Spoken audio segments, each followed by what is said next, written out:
Is universal brotherhood possible in this world?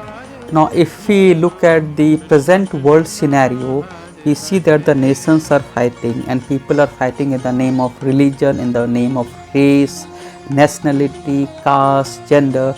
So, there are conflicts all around the world.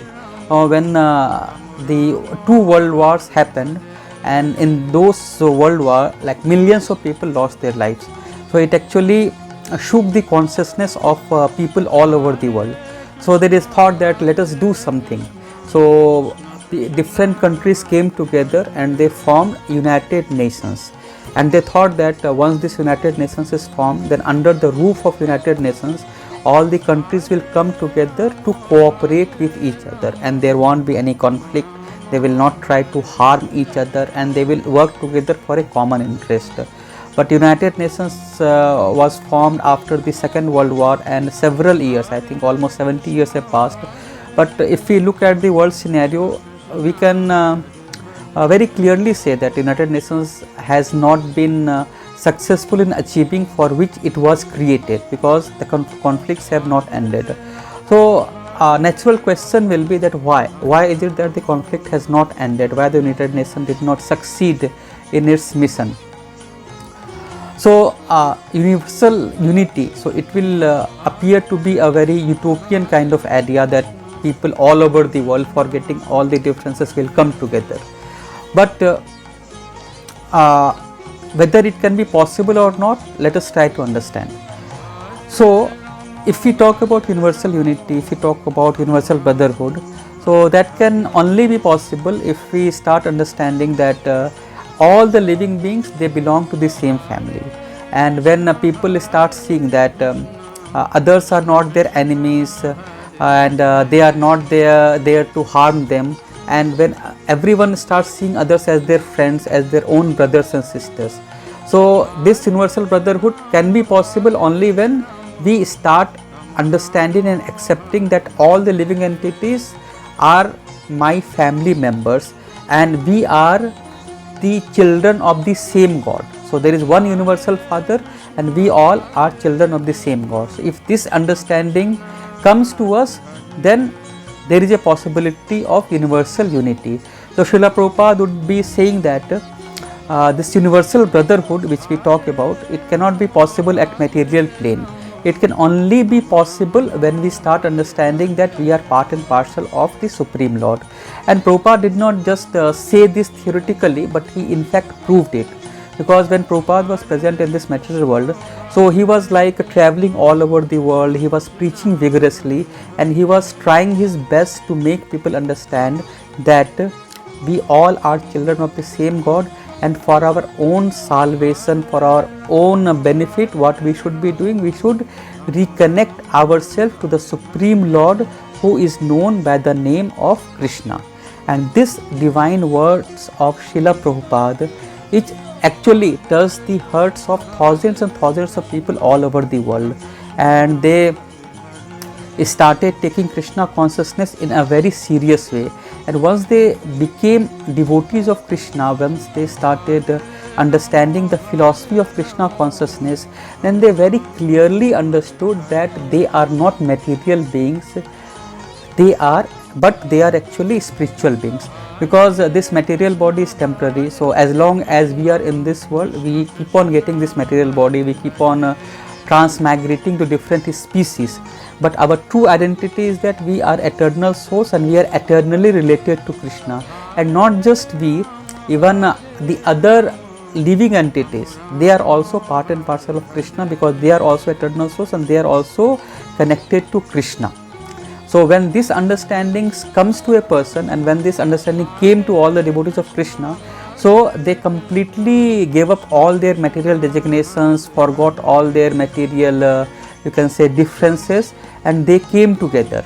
And they started practicing Krishna consciousness together, and they started living happily together. And they belonged to different countries, their caste was different, their religion was different, the color was different, gender was different, but they united under the umbrella of Krishna consciousness. So differences which are based on race, religion, color, gender, nationality, it is like unthinkable for those who are practicing sincerely devotion to Krishna. And this understanding is still continuing, and it is still uniting sincere devotees of Krishna all over the world. And this I was like practically able to see in like recently I had a good fortune to visit Jagannath Puri for Kartik Yatra, which is organized by His Holiness Radhanath Swami Maharaj.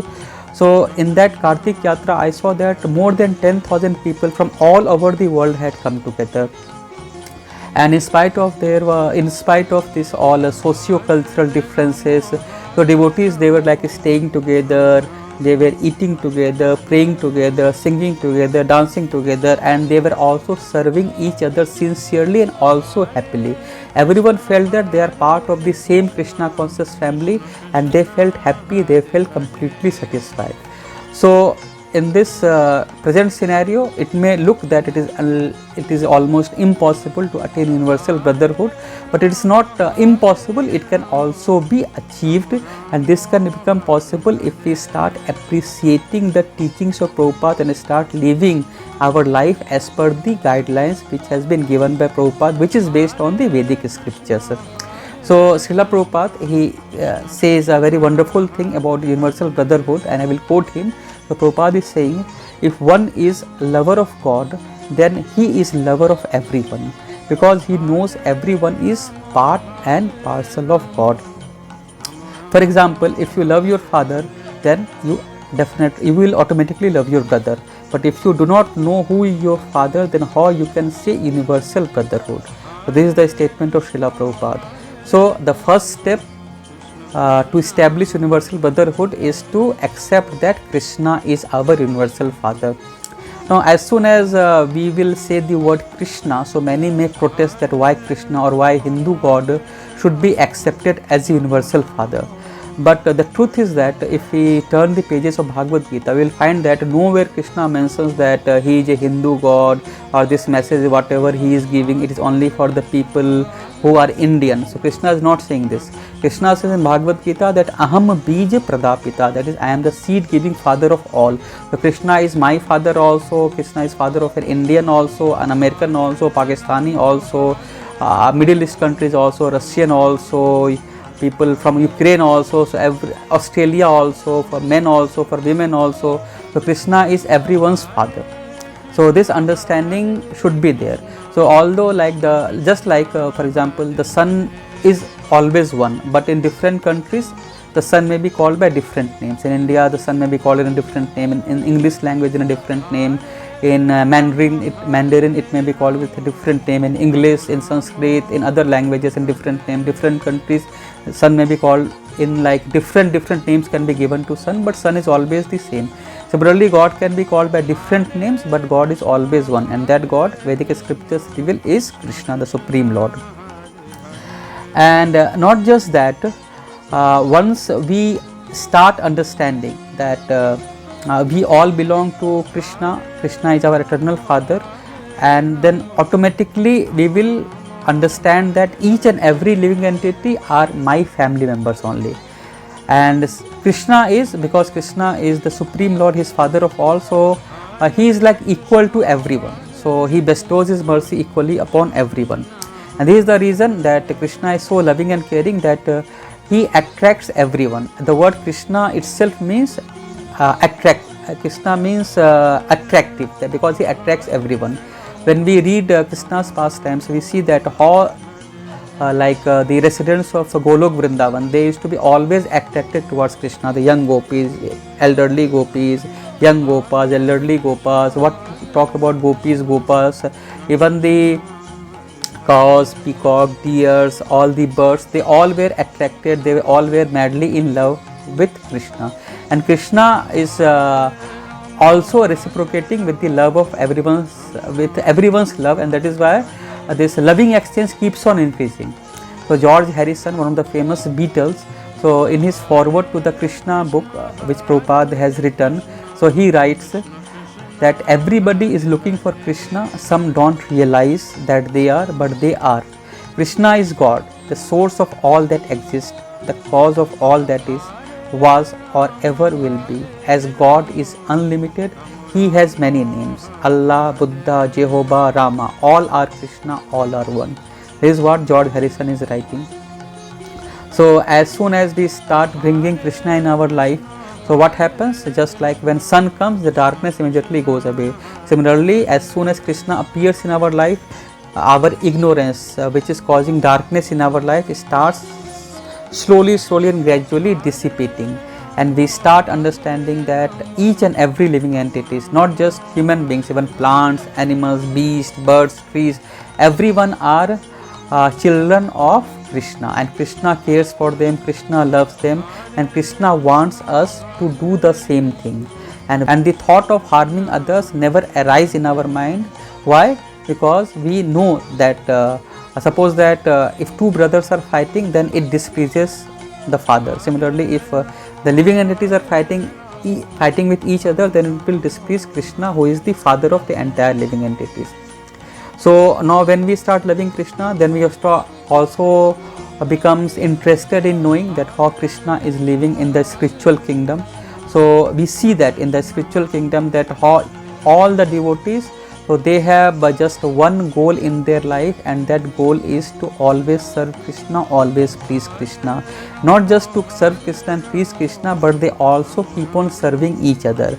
So in the spiritual kingdom, in the kingdom of Krishna, so there is no enmity, there is no envy, there is no jealousy, there is no backbiting, there is no pride, no anger, no greed, no lust. Means nothing, no negativity is there in the spiritual world, and everyone is always happily serving each other and always coming together to serve Krishna. And Krishna too also reciprocates with the feelings of all the devotees, and when Krishna sees that devotees are coming together to cooperate with each other, then it makes Krishna very happy, and when devotees sees that Krishna is happy, then they also become extremely jubilant, extremely happy, and just to please Krishna, so they do not do anything which will be displeasing to Krishna, and they know that when all the devotees come together, then it pleases Krishna, so everyone cooperates together in the spiritual world, and that is why that is a spiritual world which is full of bliss and full of ananda. So in this world also, that same happiness which one experiences in the spiritual world can be possible. And how can it be possible? If we start living as per the teachings of the sacred literatures, and we start following the footsteps of pure devotees of Krishna. So as we see that the residents of the spiritual world, they come together to serve Krishna, similarly when we will also come together to serve Krishna, then we will experience the same bliss and same happiness as the residents of the spiritual world. So we all will forget all our material designation, material differences. We will all see that we all are children of Krishna.